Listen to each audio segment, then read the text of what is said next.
اب ہم اس کی جو پروڈکشن کی سائڈ ہے اس طرف آتے ہیں. نالج جو ہے وہ اپنے حاصل کر لیا. اب ہم نے ایک گانا جو ہے یا ایک گیت جو ہے اسے پروڈیوس کرنا ہے.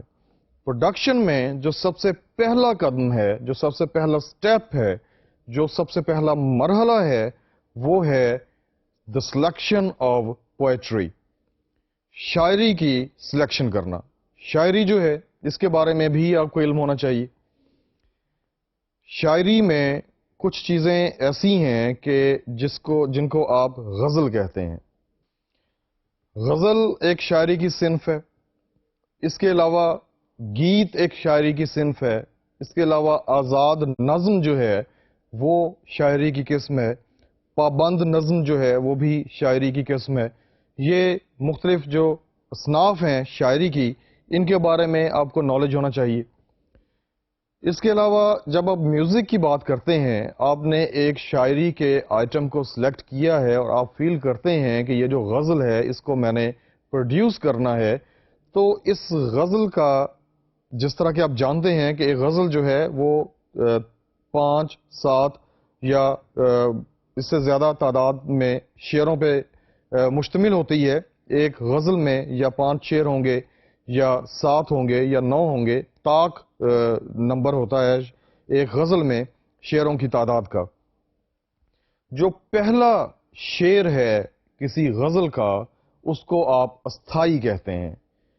میوزک کی دنیا میں جو غزل کا پہلا شعر ہے، the very first couplet of an ode, that is called asthayi. ODE ode جو ہے اس کو یہ غزل کا انگلش میں نام ہے. انگلش میں جب آپ بات کریں گے تو اس کو آپ اوڈ کہیں گے. جو پہلا شعر آپ نے موزوں کروانا ہے اپنے موسیقار سے اور اس کے بعد آپ نے اسے اپنے سنگر سے گوانا ہے، اس کو آپ استھائی کہتے ہیں.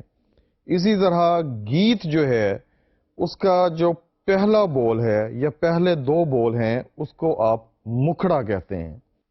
غزل جو ہے اس کے باقی جتنے بھی شعر ہوں گے اس کو آپ انترا کہیں گے. باقی کے جتنے بھی شعر غزل کے آپ نے اپنے سنگر سے گوانے ہیں وہ اس کے انترے ہیں. گیت کے جو پہلا ایک پہلے بول ہیں، یہ پہلا سٹینزا ہے، جس طرح کہ میں نے آپ کو بتایا کہ وہ استھائی ہے. اس کے بعد جتنے بھی آئیں گے وہ بھی انترے ہی کہلائیں گے. Selection of poetry is there. شاعری کی سلیکشن کرتے ہوئے ایک جو اہم بات ہے وہ اپنے دیکھنی ہے کہ شاعری میں بھی ایک ردم ہونا چاہیے. شاعری سکیل سے آؤٹ نہیں ہونی چاہیے.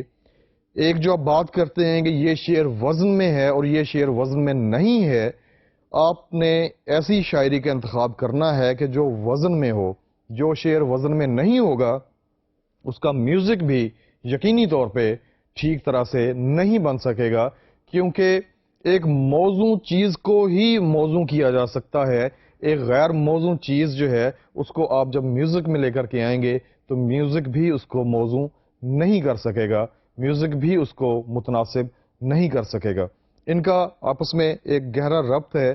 جو شعر کی موزونیت ہے یہ جو میوزک ہے اس کو ہیلپ آؤٹ کرتی ہے، اور جو میوزک کی موزونیت ہے وہ شعر کی موزونیت کو ہیلپ آؤٹ کرتی ہے جب آپ اس کی موسیقی ترتیب دیتے ہیں.